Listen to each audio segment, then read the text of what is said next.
በልብ ያለ ሁሉ አይወራም፣ ውስጥ የቋጠረ ሁሉ አይነገርም። አንዳንድ ጉዳዮች አሉ ከሰዎች የምንደብቃቸው፣ በልባችን አፍነን ይዘን የምንሰቃይባቸው። መውጣትና መናገር እንፈልጋለን፣ ግና የሚሰማን የለም፣ የሚረዳንም አናገኝም። በመልካም እንናገራለን፣ ሰዎች በመጥፎ ይረዱብናል።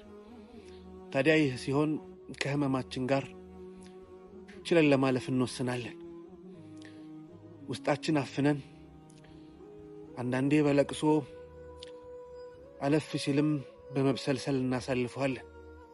ወዳጄ አንድ መንገድ አለ። አላህ እኮ አለን ወዳጄ። መናገር በፈለግንበት ጊዜ ሁሉ የሚሰማን ጌታ አላህ አለን። አላህ አለን አልሐምዱሊላህ። የማይሰለቸን፣ በመጥፎ የማይተረጉምብን፣ የሚረዳን፣ ከማንም በላይ ደግሞ መፍትሄ የሚሰጠን ጌታ አላህ አለን። ይህንን ደግሞ ያዕቁብ አሳይተውናል። ኢነማ አሽኩ በሲ ወሑዝኒ ኢለላህ።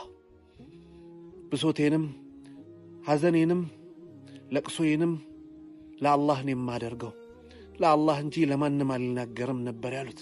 ወዳጄ አንተም ለአላህ እንጂ ለማንም አትናገር። አላህ ፊት እንጂ ለማንም አታልቅስ። ለአላህ እንጂ ምንም አትበል። ለአላህ ስትናገር ልብህ ይረጋጋል፣ ነፍስህም ትሰክናለች፣ መፍትሄውም ይገኛል። ወዳጄ ፊትህን ወደ አላህ አዙር። ፊትን ወደ አላህ ማዞር ልቅና ነው። ፊትን ለሰዎች ማዞር፣ ችግርን ለሰዎች መናገር ግን ውርደት ነው። አላህ አለን፣ እሱ ይበቃናል። አልሐምዱሊላህ።